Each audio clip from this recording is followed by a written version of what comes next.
सनातन धर्म में प्रतिवर्ष अनेक पर्व मनाए जाते हैं और हर वर्ष ही हम उतने ही उत्साह और उल्लास के साथ इन पर्वों का स्वागत करते हैं। इसी श्रृंखला में दीपावली मुख्य पर्वों में से एक है। आजकल हम सभी वातावरण को रोशन करने वाले इस 5 दिवसीय पर्व की तैयारियों में जुटे हुए हैं। इन 5 दिनों में पहला पर्व है धनतेरस, जिसे धन त्रयोदशी के नाम से भी जाना जाता है। दूसरा दिन रूप चौदस, तीसरा और मुख्य दिन है दीपावली, चौथा अन्नकूट अथवा गोवर्धन पूजा और पांचवा एवं अंतिम पर्व है भाई दूज, जो भाई बहन के संबंध को प्रगाढ़ करने का दिन है। आज के वीडियो में मैं आपको बताऊंगी भाई दूज के विषय में। यह पर्व क्यों मनाया जाता है और इसका इतना अधिक महत्व क्यों है। भाई दूज के विषय में 2 कथाएं प्रचलित हैं, एक पौराणिक कथा और दूसरी लोक कथा। तो आइए शुरू करते हैं पौराणिक कथा से, जिसके अनुसार सूर्यदेव और उनकी पत्नी संज्ञा को 2 संतानें हुईं, जिनमें पुत्र यम और पुत्री यमुना थी। सूर्य की पत्नी संज्ञा उनका तेज नहीं सहन कर पाई, इसलिए संज्ञा ने अपनी छाया उत्पन्न की और अपने पुत्र एवं पुत्री को उसे सौंपकर वहां से चली गई। छाया को अपनी संतानों से कोई मोह नहीं था, परंतु भाई बहन में आपस में बहुत प्रेम था। यमुना प्रायः अपने भाई को निमंत्रण देती थी, परंतु यम व्यस्तता के कारण उससे मिलने नहीं जा पाते थे। एक बार कार्तिक शुक्ल द्वितीया को यम अपनी बहन से मिलने पहुँचे। अचानक ही अपने भाई को द्वार पर देखकर यमुना बहुत प्रसन्न हुई और उसने यम का बहुत अच्छे से सादर सत्कार किया। अपनी बहन के स्नेह से प्रसन्न होकर यम ने बहन से कुछ वरदान मांगने के लिए कहा। तब यमुना ने उनसे इसी तिथि पर प्रतिवर्ष उसके घर आने का वरदान मांगा। और दोस्तों, यम अपनी बहन की इस इच्छा को टाल ही नहीं सकते थे और उसके बाद से ही यम इसी तिथि पर प्रतिवर्ष अपनी बहन यमुना से मिलने गए। तब से ही भाई दूज मनाने की प्रथा है। ऐसा माना जाता है कि जो भाई इस तिथि पर अपनी बहन से तिलक करवाता है, उसे अकाल मृत्यु का कोई भय नहीं रहता। इस दिन को यम द्वितीया के नाम से भी जाना जाता है। इस दिन बहुत से लोग मथुरा में यमुना नदी में भी स्नान करते हैं और अपने भाई बहन के सुखद, स्वस्थ एवं लंबे जीवन के लिए यमुना देवी से प्रार्थना करते हैं। अब बात करते हैं लोक कथा की, जिसके अनुसार एक वृद्ध महिला के एक बेटा और एक बेटी थी। बहन भाई से बड़ी थी।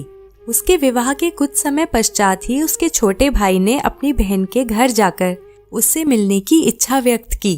तब माँ ने कहा कि तेरी बहन का व्यवहार तो बड़ा रूखा है और वो हमेशा ही तुझसे लड़ती रहती है। मेरी राय में तुझे उसके घर नहीं जाना चाहिए। परंतु बेटे के हठ करने पर माँ ने जाने की अनुमति दे दी। जब भाई अपनी बहन से मिलने जाने के लिए घर से निकला तो उसे बहुत सी चुनौतियों का सामना करना पड़ा। सबसे पहले रास्ते में उसे एक नदी मिली। नदी ने कहा कि मैं तेरा काल बनकर रास्ते में आई हूँ, तुझे मेरे अंदर समाना होगा। तब भाई ने उत्तर दिया कि मैं बहुत वर्षों के बाद अपनी बहन से मिलने जा रहा हूँ। जब मैं वापस आ जाऊं तब तुम मुझे डुबा देना। इसके बाद उसे रास्ते में एक सांप रोकता है और कहता है कि मैं तेरा काल हूँ, मैं तुझे डसूंगा। भाई ने अपनी बात दोहराते हुए कहा कि मैं अपनी बहन से मिलकर आ जाऊं तब मैं अपने प्राणों को त्यागने के लिए तैयार हूँ। यह सुनकर सांप ने भी उसे जाने की अनुमति दी। कुछ ही दूर चलने के पश्चात उसे एक शेर रोकता है और जैसे ही शेर उस पर हमला करने के लिए आगे बढ़ा, तब भाई ने कहा कि मैं एक बार अपनी बहन से मिलकर आ जाऊं, फिर मैं खुशी खुशी अपने प्राण त्याग दूंगा। उसकी बात मानकर शेर ने भी उसे रास्ता दे दिया और अंततः भाई अपनी बहन के द्वार पर पहुंचा। वहां पहुंचते ही उसने बाहर से ही बहन को आवाज दी। बहन अपने घर में सूत काट रही थी और इतने में ही उसका सूत टूट गया। एक प्राचीन मान्यता के अनुसार जब तक बहन का सूत वापस न जुड़ जाए तब तक वो बोल नहीं सकती, अन्यथा भाई के लिए अनर्थ होता है। इसलिए बहन ने भाई की आवाज सुनने के बावजूद भी उसे कोई उत्तर नहीं दिया। यह देख भाई को बहुत दुख हुआ। उसे लगा कि मैं निर्धन हूँ, इसलिए मेरी बहन मुझसे बात ही नहीं करना चाहती। शायद माँ ठीक ही कहती थी, मुझे यहाँ नहीं आना चाहिए था। ऐसा सोचकर दुखी मन से भाई वापस जाने लगा। इतनी देर में ही बहन का सूत जुड़ गया और वो दौड़ते हुए भाई से मिलने बाहर आई। उसने भाई को बताया कि वो क्यों नहीं उत्तर दे पाई थी। इसके पश्चात वो बहुत प्यार से भाई को अपने घर में लेकर आई। भाई को घर में बैठाकर वो पड़ोस में अपनी एक सहेली के पास पहुंची और उससे पूछा कि यदि आपके घर में कोई प्राणों से भी प्यारा आए तो क्या करना चाहिए। उसकी सहेली ने मजाक में कहा कि तेल से चौका लीपना चाहिए और घी में चावल पकाना चाहिए। बहन ये समझ नहीं पाई कि सहेली मजाक कर रही है और उसने घर वापस जाकर उसके कहे अनुसार ही काम किया। लेकिन थोड़ी देर बाद उसने देखा ना तो चौका सूख रहा था और ना ही चावल पक रहे थे। तब उसने अपनी एक दूसरी सहेली के पास जाकर यह व्यथा बताई। उसकी सहेली ने समझाया कि तेल से लीपी हुई रसोई कभी नहीं सूखती और घी में बने हुए चावल कभी नहीं पकते। उसने कहा कि इन दोनों के लिए ही पानी का प्रयोग करो।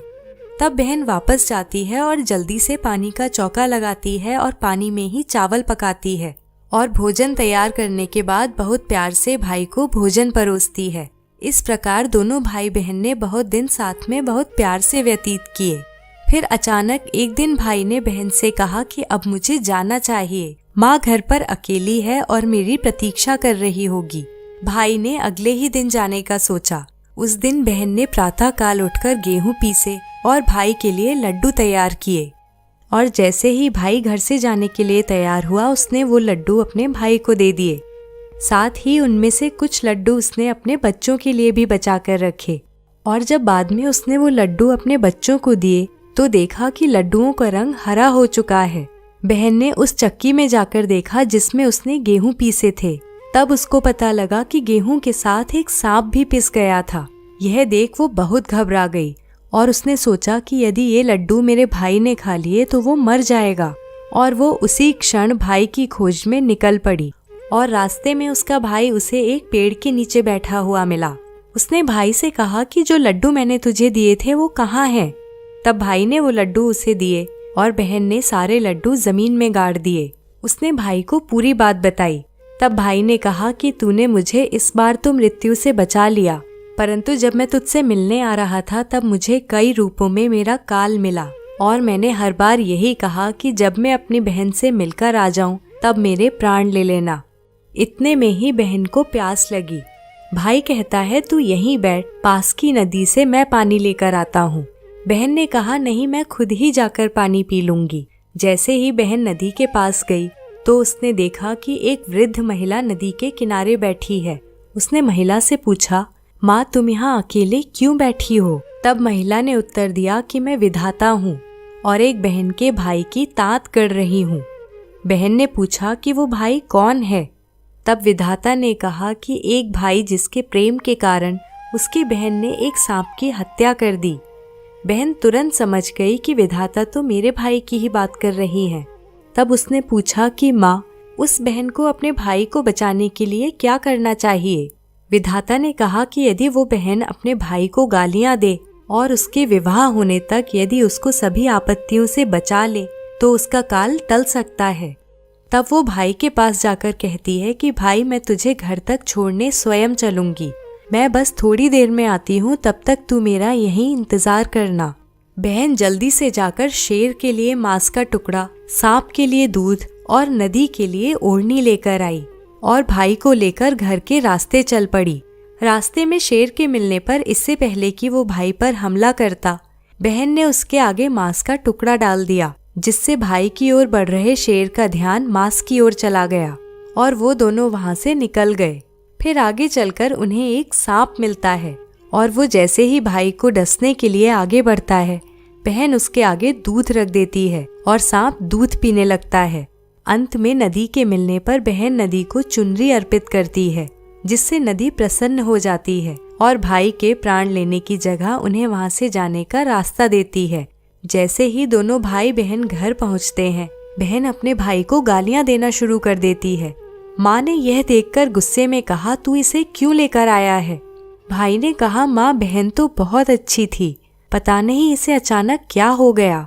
कुछ दिन बाद ही भाई के लिए विवाह का रिश्ता आता है। विवाह निश्चित होने के बाद भाई की ससुराल वाले मिठाई लेकर आते हैं। तब बहन कहती है कि इसकी मिठाई क्यों बांट रहे हो, पहले मेरी मिठाई बांटो। वहाँ उपस्थित सभी लोगों ने उसे भाई के साथ बैठने के लिए कहा। इसके कुछ ही देर में सगाई की रस्म शुरू होती है। रस्म शुरू होते ही वहाँ आग लग जाती है। बहन को तो वृद्ध महिला का रूप धारण किए विधाता ने बता ही दिया था कि उसके भाई पर विपदाएं आएंगी और यदि वो उन्हें टाल देती है तो उसके भाई की मृत्यु टल सकती है। इसलिए वो हर समय सतर्क थी और उसने जल्दी से उठकर आग को बुझा दिया। सगाई से विवाह तक बहन हर समय भाई के ही साथ रहती थी। विवाह में बारात की निकासी के समय उसने सबसे कहा कि पहले इसकी नहीं मेरी निकासी करो, और उसने भाई को पीछे के द्वार से ले जाने के लिए कहा। जैसे ही भाई को पीछे के द्वार पर ले जाया गया, आगे वाला द्वार टूटकर गिर गया। वहां उपस्थित सभी लोग समझ गए थे कि बहन ने भाई की जान बचाई है। इसके बाद फेरों के समय भी बहन साथ में बैठी और विवाह के बाद जब नवविवाहित दंपत्ति की रात जगती है तब उसने कहा कि पहले मेरी रात जगाओ। सभी अतिथि समझ गए थे कि ऐसा कहने के पीछे भी बहन का कोई मकसद है। वो अवश्य ही अपने भाई की जान बचाने के लिए ऐसा बोल रही है। लोगों ने कहा कि कमरे में पर्दा लगाकर इसे भी वहीं सुला दो। रात में नवदंपत्ति के सो जाने के बाद वहां पर एक सांप आता है। बहन ने इस सांप को पकड़कर टोकरे में बंद कर दिया और अंततः वो निश्चिंत होकर बहुत दिन बाद आराम की नींद सोई। भोर होने पर माँ कमरे में आई और उसने देखा कि उसकी बेटी अब तक सो रही है, तो उसने सोचा मैं इसके उठने से पहले ही सभी मेहमानों को विदा कर देती हूँ, वरना ये फिर से सबके सामने शोर मचाकर मुझे शर्मिंदा करेगी। जब बेटी उठी तो उसने देखा कि घर में कोई नहीं है। उसने माँ से पूछा, माँ सारे मेहमान कहाँ गए? माँ ने उत्तर दिया कि मैंने सबको विदा कर दिया है। तब बेटी ने सभी मेहमानों को वापस बुलाने के लिए कहा। उसने बोला कि जब सब मेहमान आ जाएंगे मैं तभी विदा होंगी। उसके कहे अनुसार माँ ने सभी मेहमानों को वापस बुलाया। तब उसने अपनी माँ से कहा कि माँ मुझे क्षमा कर देना, मेरे भाई पर 7 घात थी, इसलिए ही मेरा व्यवहार ऐसा था। उसने विधाता से हुए वार्तालाप के विषय में भी अपनी माँ को बताया। यह सुनकर माँ और भाई दोनों ही बहुत भावुक और प्रसन्न हुए और उन्होंने बहुत प्यार के साथ अपनी बेटी को सभी मेहमानों के सामने विदा किया। और दोस्तों, इसी घटना के बाद से ही सभी बहनें अपने भाई का तिलक करके भाई दूज मनाती हैं।